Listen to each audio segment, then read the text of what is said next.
And that's where I want the message to be heard that food isn't good or bad. It's just different nutritional value. You're not good or bad. Your weight doesn't dictate your self-worth, but all of these things are backwards. And that's why weight is really how I've been talking about because I've been a dietitian, but I'm shifting a little bit because it is all of these things.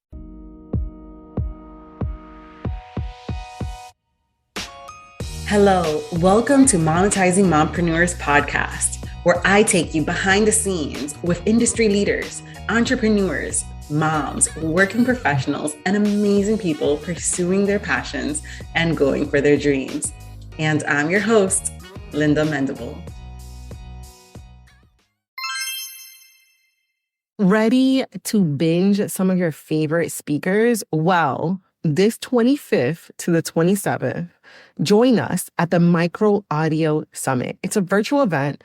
You can come over Zoom or binge listen to all of our amazing guest speakers.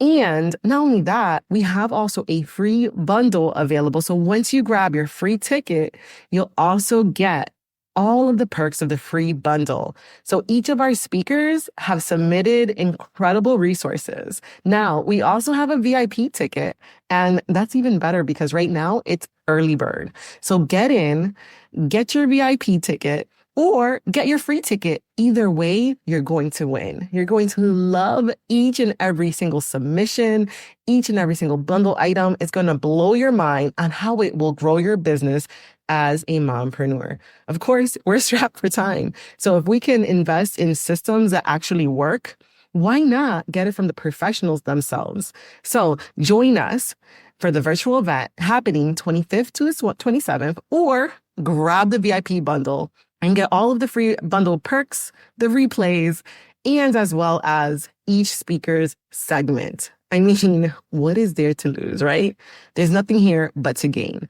So go to monetizingmompreneurs.summit.com. That's monetizingmompreneurs.summit.com to grab your free ticket. Join us, and I can't wait to see you there. Leslie attended college in St. Louis at Fontbonne University. I hope I'm not butchering that. Graduated in 2008 and St. Louis University, finishing in 2009. She obtained her registered dietitian credential and moved to Jackson, Florida in 2009 to join the Navy. She worked as a naval officer dietitian from 2009 to 2019. She was on active duty for 3 years and reserves for 7 years. During this time, she finished her master's degree from the University of North Florida, and she worked as the Naval Hospital as a civilian. She received personal training certificate and group fitness certifications. In 2016, she met her husband. She got married in 2017 in a hurricane. Whoa. And she now has 2 beautiful kids. And in 2019, she quit her job at the Naval Hospital and began dreaming up fit and fabulous family nutrition. She started this business of January of 2020, and it has taken a lot of work, but she's now running efficiently a company, a family, and as a military wife. Leslie, welcome to the show. Thanks for having me. Yes, I'm so glad you're here. So tell us, well, I read a bit of your story. Is there anything else that you would like to say, like how you got why did you quit your job and then went into doing fitness? Well, I mean, fitness was kind of a part of my job, but not really. I quit my job in 2018 because, well, I guess it was 2019, because my daughter was young and my husband was gone. So I met my husband in 2016. We got married in 17. We got pregnant in 17. And he left us, well, me, technically, she wasn't alive yet, in January of 2018. And he was gone for about 6 months. And then he was home for a few months. And then he was gone for like 9 months, 10 months maybe. And then it was basically on and off. But when my daughter was really small, obviously, you know, we get our 12 weeks in the United States, unlike some of the other countries. And I was home with her, right? And as soon as I went back to work, things got a little bit more stressful. But I don't think I really noticed anything until maybe she was 5 or 6 months, maybe a little older. maybe 7 or 8 months. And I dropped her off at daycare. I was religiously there at daycare's door at 6:13 in the morning. So she could be the first one in at 6:15. So I could make it to my job at 7 a.m. And one Wednesday night, I got caught in a lot of traffic coming home. And I thought I was going to be late to pick her up. Thankfully, I wasn't. But when I walked in the door, the daycare worker, who was not the normal one, was like, "Look, Lily, you were the first person in the door and you're the last kid to leave today." And I won't forget it. It broke my heart, but it wasn't something that I could just do at that point. But it resonated, just like every mom that's first has her first judgment as a mom, you that pierces through your soul. But it was about maybe a week or two later when I was dropping her off, and me and the normal daycare worker who was there every day at 6:15 and worked the morning shift, so I very rarely saw her at night. When I handed her the bottles for Lily, we misspelled each other's hand and the bottles fell to the floor. And I noticed one of them had broken open. And I normally always had like an extra. So there was always like, she drank 5 bottles. Sometimes she'd hit 6 bottles. And I just remember looking at it like, if I stay here to help her, or if I have to go home to get another bottle, I will be late for work. And at the time, my boss was really a butthead, honestly, even though she was a woman and she had had 2 kids, about like, you have to write down the exact time you walk in the door, you have to whatever. And I remember like about to tear up. And Miss Carol, I won't forget her. She was just like, "Leslie, it's okay. I've got it. She'll be fine." And I walked back to the car and I cried. Like I can still cry now. I cried the whole way to work. I got to work, and that was the day that I actually went to human resources because I was just so upset that this had occurred. And it actually started a very big thing, but it was more just, I had a boss who was a woman that could have literally understood what I was going through, but everything was against me. And I was an amazing worker. Like if you were to look at mine and my coworker stats, I still love her, but I would see 12 times as many patients as she would in one day. And that is not an over exaggeration. Like I would literally see at the end of the week, I would see somewhere between 100 to 120 people per week, and she would see somewhere between 20 to 30. So yeah, it was quite a big difference. It was kind of a combination. It was a combination because a little bit of mom guilt, a little bit of wanting to be with her more, and lack of respect. And it just didn't make sense for me to remain where I was. Your story is kind of like a lot of our stories, a lot of our mom stories, because there's always that moment that we get to like, okay, I need to do something different. I need to change something in order to help my family. Yes, 100%. And I think more, you know, I don't know that it was for her. I think it was for me. So my identity used to be very much the selfless overachiever.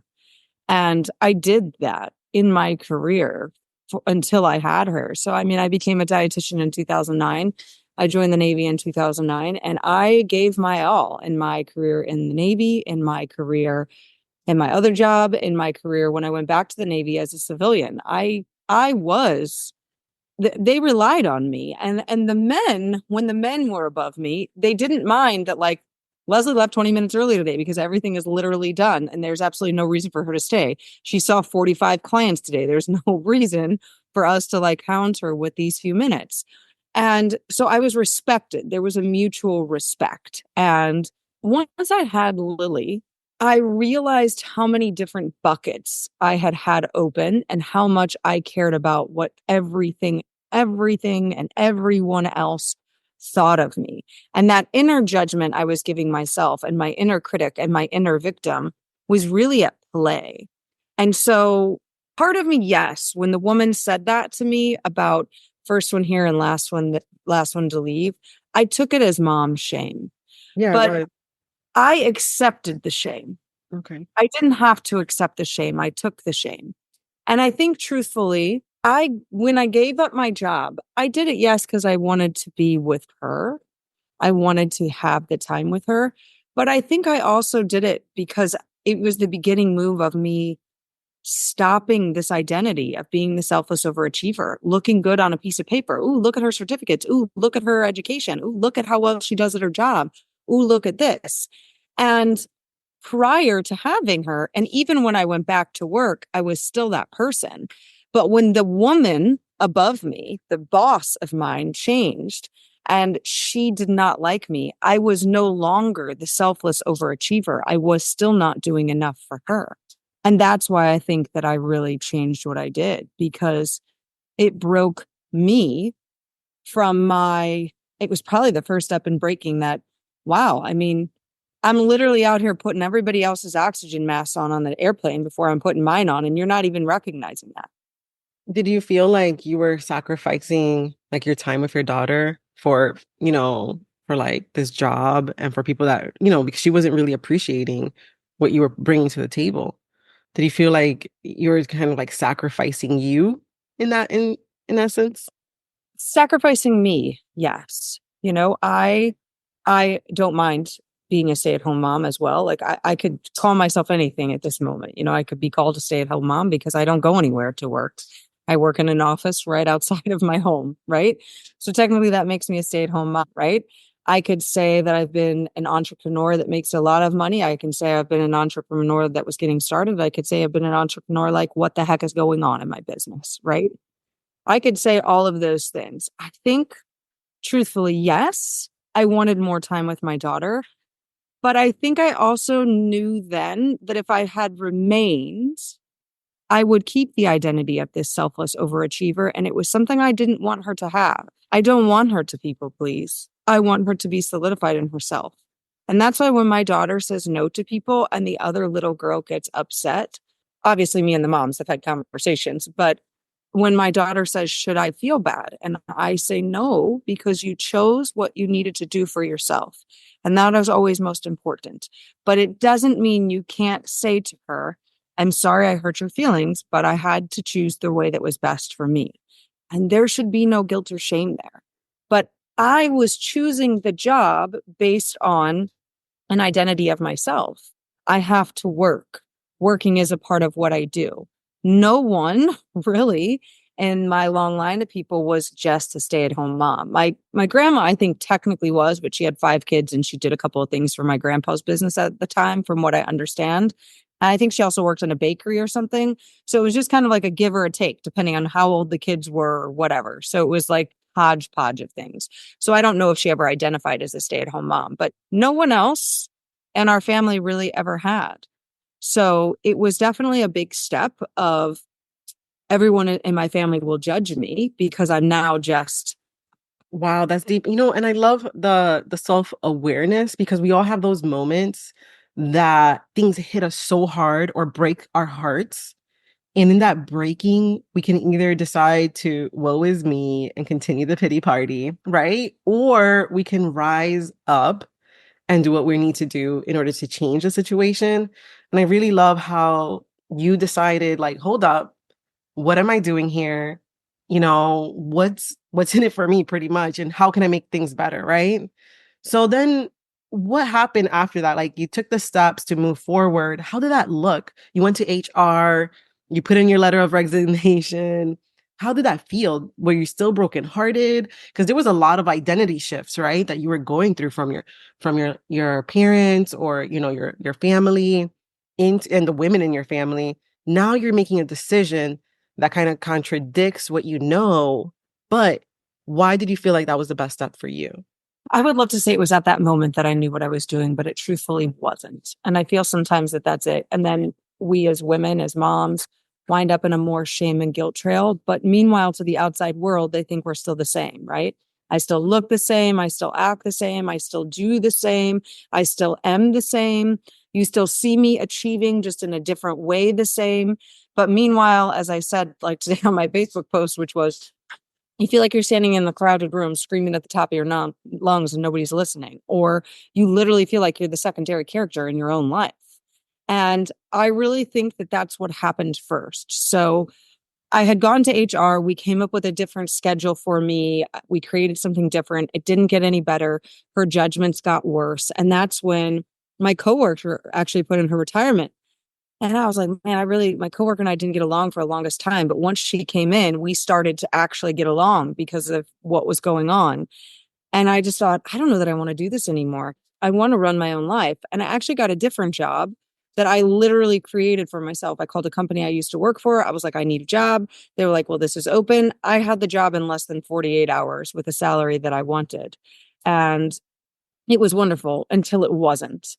And then it went south very quickly. And that's really all I can say about that. But the day that she yelled at me, that boss called me and she yelled at me in my own home because I worked from home for this job. She yelled at me for 2 hours, screaming and yelling at me for 2 hours. And I won't forget hanging up that phone and thinking, I have lost everything that I identified with in my entire life. Always been the great worker, the overachiever, always promoted, always gotten the things, always been wonderful, all of the things. And literally, I had gotten a Mother's Day message on Mother's Day from her personally. Happy Mother's Day. You're a great employee. Love to have you. To this is the Friday before Memorial Day when she literally called and screamed at me massively. And I remember that was 2 weeks, by the way, based on the year of 2020 or 2019. And I remember sitting there thinking I was going to pick my daughter up an hour and a half ago, but I didn't think you were going to yell at me for 2 hours. And then I was scared to come home. And I picked up my daughter and I was supposed to go over to a friend's house later. I was like, are you done with work? She's like, yep, we're about to have a mimosa or something. I was like, great, I'm on my way over.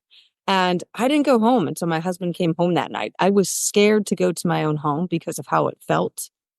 And shortly after that, things went a different way. But the day that I woke up with technically no job, I was a mom, I was a wife. I technically at the time was a Beachbody coach too. I dabbled with that in 2018 to 2019.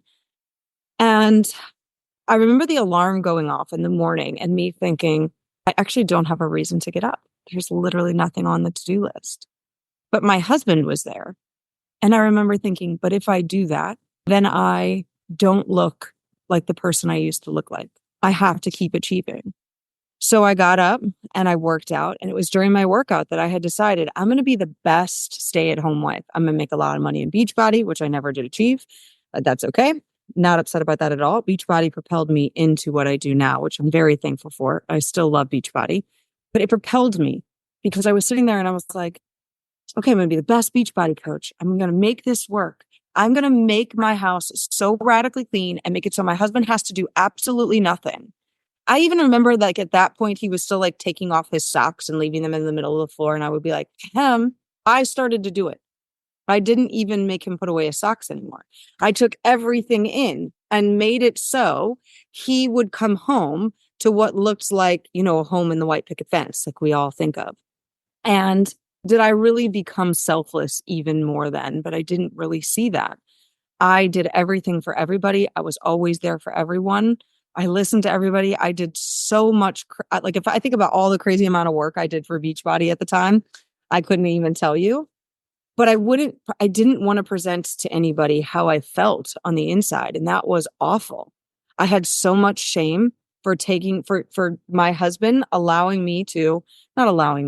agreeing with me to leave the job that was the most stable job ever. I worked for the government, and that's a really hard job to lose.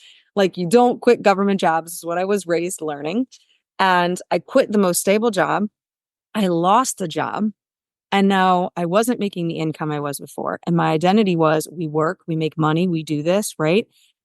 And I was so lost. I had immense shame, immense guilt, and it propelled me to make everything else look fine. My body was fine. I kept working out like crazy. I kept eating really well. I kept pretending like Beachbody was going really good. I kept pretending like I didn't mind that I was the one doing everything in the home. And I don't even think my husband to this day ever watched a bottle. I don't think he would even tell you that he knows how to wash a baby bottle. Literally, even if it was just to put it in the dishwasher, I'm not sure. And that's no judgment because he does help well today. But I became so selfless that I was just everybody else but it didn't look that way. You would have thought I was doing great. Like we looked good to the outside world. But inside, like I said, I was standing in a crowded room screaming and everybody was like, I don't know what's going on with her, but or just completely disregarding me. And I believe that there's a lot more of that in women than they really know. Like they know they're walking around in shame and guilt, but they're just assuming this is it. And it's become the culture of women. Whether you go to work or you stay at home or you do a hodgepodge, so many of us are put into this, well, what are you doing? Oh, well, what have you achieved? What is going on? And if you don't have something to come back with that seems good to the other person due to our own inner judgment, our own inner critic, our own shame and guilt, we automatically assume they walk away and they're now talking about us to everyone else. And so it's really disheartening. And it took me a little while to understand that that's really what was going on back in those years. I think we all go through some form of that. We all have our own journeys, right? And I don't want to like say, oh, everybody's going through that. No, it's hard to see all the things that you do, and yet you feel like you're not seen. You feel like you're not heard, right? And what allowed you to take that next step? Like, what was that from being there, right? Unseen, feeling unheard, but yet being very selfless, because a lot of moms do that. We have to keep the house clean.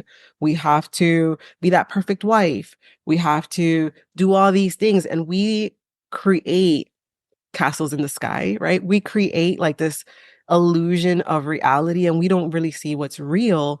And then where was your wake up moment? Where was that wake up moment for you? Was it that job, losing that job? Because you said that you didn't know still what you were doing, because there's always that wake up moment, right? That, oh, shoot, XYZ, XYZ, whatever it would be for anyone. When did you have your, like, you woke up? I think mine, so I'd started my business fully in 2020, really told my Beachbody coach, my coach, I was like, hey, I'm not going to build a business anymore. I'm still going to keep everything. I'll stay here, whatever, but I'm not going to build a business anymore. I'm going to focus solely on being in business myself, because you got to add so many people on this side or that side or all the hoops, right? Well, I've been there, done that. Not that I minded, but it's okay. And I was like, okay, I'm going to go in. And 2020 was a great year for me. And in the fall of 2020, I was on a coaching call with somebody that I'd signed up with a year. I was like, Sean, this has nothing to do with more tactics, strategy, or persistence. I have the tactics. I have the strategy. I have the persistence. This is my brain. This is all my brain. It's all inside of my brain, and I know that. And I say that was the first moment that I processed that this had nothing to do with me doing more, being more, doing more harder work, going back to work for somebody else, any of the things. I knew at that moment that that wasn't anything. But I dabbled then with trying on a few other coaches, people that I could meet one-to-one, I guess more spiritually, to kind of help in that direction. But in March of 2021, I was introduced to a man called David Nagel, and he runs this Art of Success Summit is what it was called. But the first thing he did for free was something called the Open Door Method. It was a 5-day thing. He doesn't do it anymore. It's 5-day training. And I was so engrossed in this training, and I could tell it was the beginning of something. But when I signed up to do Art of Success, it was during the Art of Success Summit that I realized I was truthfully just living the way my parents were living. I was a parrot of everything I had been raised on, and I was not my own self. And ever since then, and really March of 2021, April 2021, I think was when Art of Success was. Around then, I have been radically learning, uncovering, accepting, and self-loving myself. And every day and month and week, that looks different. And every day and month and week, it's like, oh, wow, I didn't know I was still doing that, But instead of like, wow, you were still doing that. Look at you. Look at how bad you are. I'm now coming from more of like, oh, wow, I didn't realize I was doing that. I didn't realize that was occurring. Okay, how can we shift this? And so that's really been a process over the past, I don't know, 3 years, I guess now at this point. And I don't think that process will ever end. One of the things that I think is a stipulation many people put out there is that I've healed myself. I've overcome this. But the truth is that if we were fully healed and we fully overcame it all, we would not be on this planet anymore. We would be done. we would be done. And I'm reading this book by Brian Proctor about his dad, Bob Proctor. Many people know who he was, right? And I'm reading the book. And when when Brian talked about in the last chapter how he was going to buy this car and he was going through his whole self-worth paradigm, I was like, Bob Proctor, one of the most amazing self-help people in this world, raised Brian, and he still had self-worth issues. And it was like at that moment, and this was just recent, I was like, right, I've said it a billion times, and my intellect knows that no matter what you do, your kids are going to have a few things, right? They're always going to have something. But it was at this moment that I was like, I actually understand this. Without having something, we don't have a journey. We don't have a purpose to be here. And that I think has really been one of the biggest relieving things recently. But I will be on this journey from now until the end of life, is really how I put it. And some days it's going to look really nice and beautiful. And other days it's going to be like a hot mess with, 12 different spills. And I live in Spain right now and the ants are crazy. And, I walked in from working out this morning. My husband threw his eggs in the trash. And I came in, I was like, it was like 10 trails of ants all the way up into the trash can. And I was like, okay, I'm going to spend the next 20 minutes cleaning up the ants. Thank God the kids didn't wake up first. It was like, some days are going to look like that, a hot mess with ants.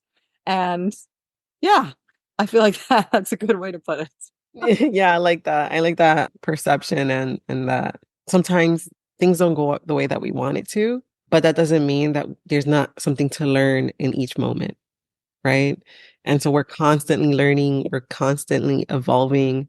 And as you said, if we weren't going through this journey of learning, then we would be done. Then what's the point, right? We have to kind of I don't know, for me, because, I'm a Christian. So for me, I'm recently learning how to put God as my sense of hope and joy and not putting circumstances. I was putting so much on circumstances that I didn't realize that I was being led by my emotions instead of being led by, divine wisdom, which is, God Almighty. And so it was a heartbreaking that needed to happen that I didn't know, like how you went through your heartbreak, right? Of that moment and and this is like a wake up call, right? Oh, wait, putting so much on me. I'm putting on so much on my plate and I'm judging myself so harshly. And I think discovering our judgment towards ourselves and kind of releasing that and saying, okay, I didn't know that I was doing that. Okay, how can I can shift this, right? How can I? Because we can get into this pit of judging ourselves. Well, I didn't do this right. I didn't do that right. And we can get into this pit and we can put our emotions on the throne of our lives and be led by that. Or, because I've been praying for wisdom, or we can dethrone our emotions and put something higher, on that throne, which is God Almighty, because that's where God should be. But, because sometimes we put other people's needs on that throne, right? Sometimes we put our needs on that throne, right? I need this and I need that and I want this and I want that. And I think it's kind of you know, in the Christians they say, crucifying your flesh. It's kind of really getting into a place that it's not about us and how we feel, but this is what I'm learning. But it's not about us and how we feel, but really about maybe, I mean, I'm still discovering, I'm still learning, like how you said, I'm still learning, I'm still discovering. So the next question I'm going to ask is, now you're an entrepreneur, right? You went on this journey, you were led to different avenues on self-awareness and, and what indeed were your real emotions, because we can bury them, right? Especially if we're a high achiever. Our stuff comes from what gets done, right? This is done. I feel great. Things are done. I'm gonna feel like, boo. So so now you're going through that shifting. What happened within that? Like, how did you find where you're doing now, right? Within that shift and how you help women? Yeah, that's a great question. So prior to running my own business, when I worked at the naval hospital, I was a dietitian, right? And I could only do so much in the confines of what I taught because I'm under the government. There's only so many things you can do.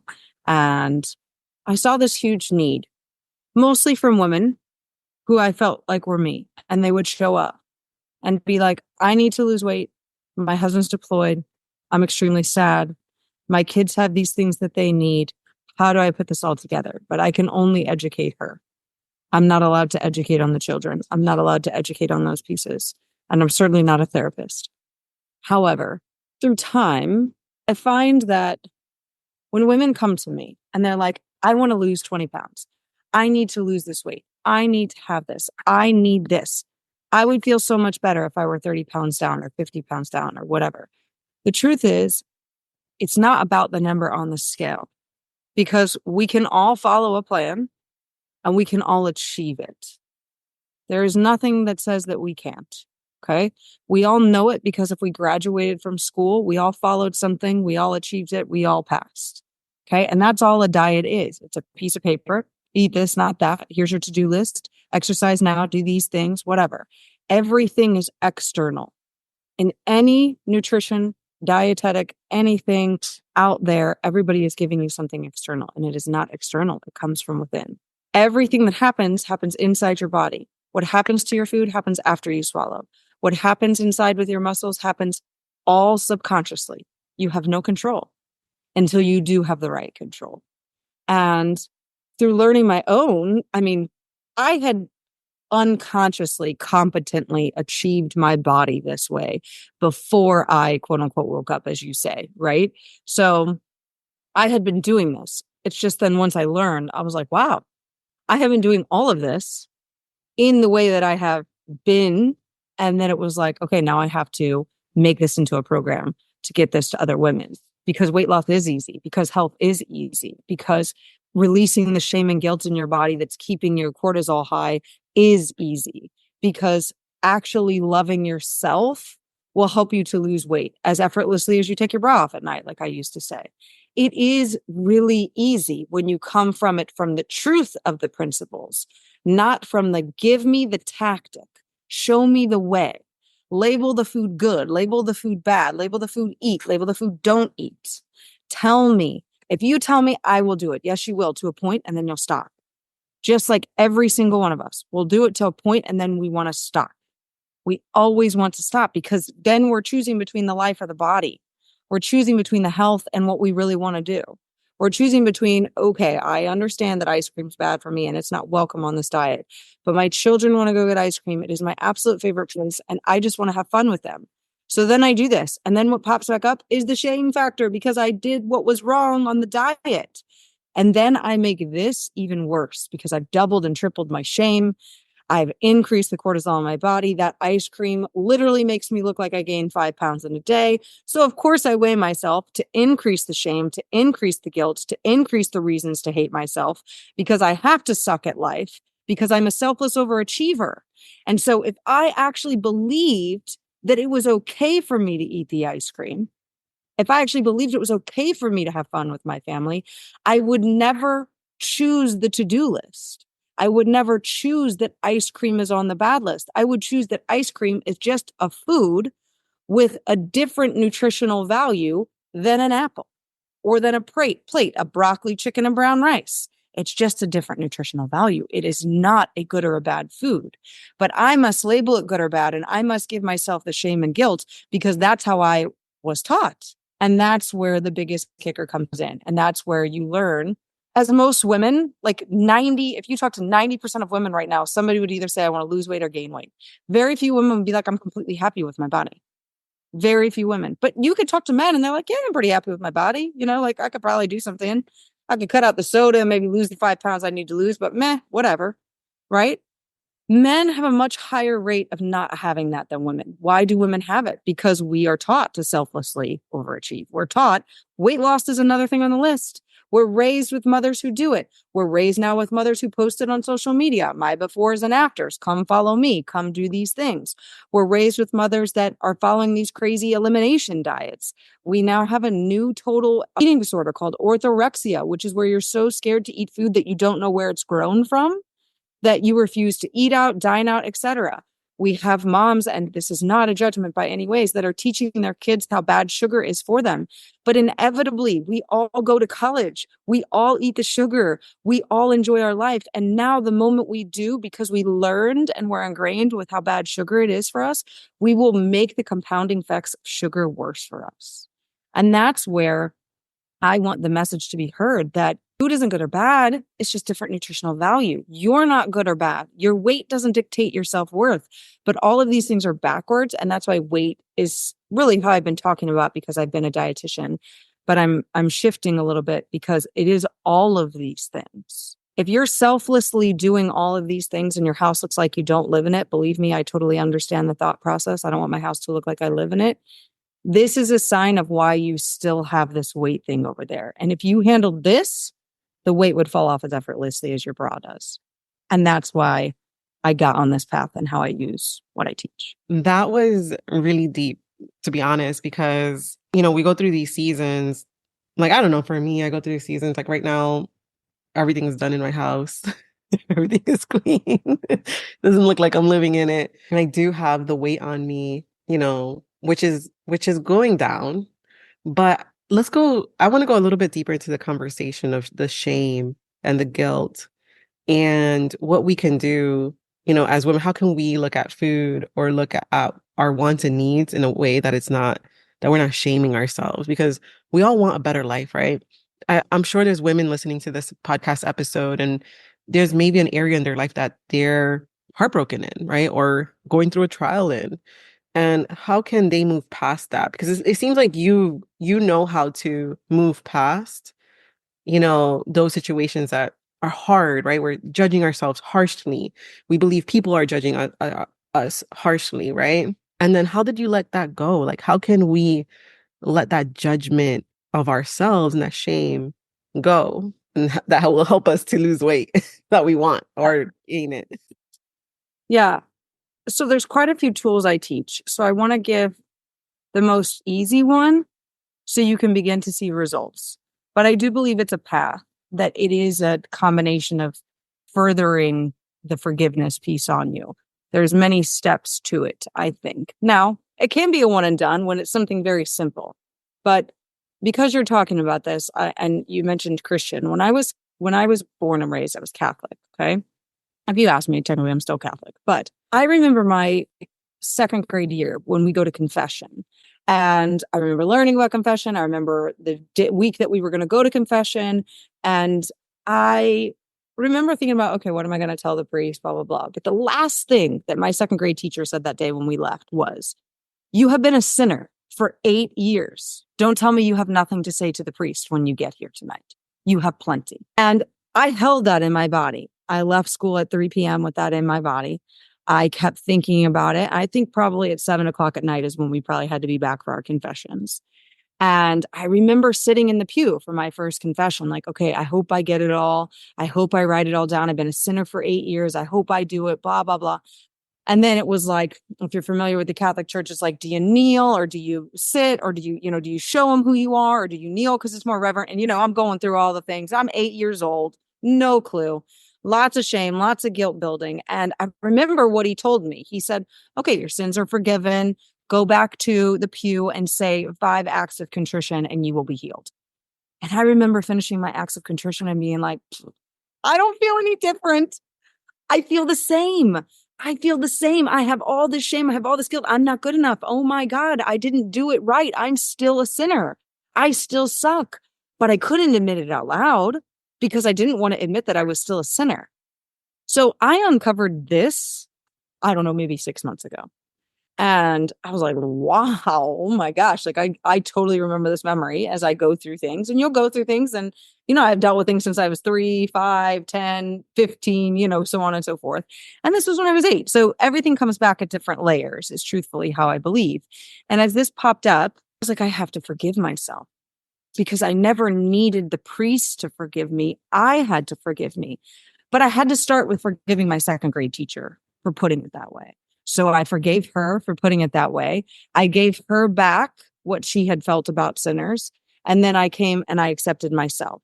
How did I do this? My best way typically is to write the story out the way that it happened, expressing every emotion, crying, releasing, getting angry, feeling frustrated, feeling a little confused, like I couldn't even tell my parents. There was no way I was telling anybody else, holding that within my body. And then after I release all of the emotions that needed to be had, I rewrite the story how I would have liked it to go. And I accept that as the new version because that's the version I would have chosen had I known the difference at 8, but I didn't know.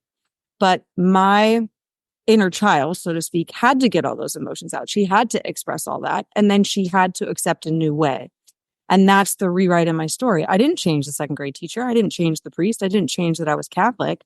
I just changed the story of how my consciousness could have chosen differently instead of rewriting those people.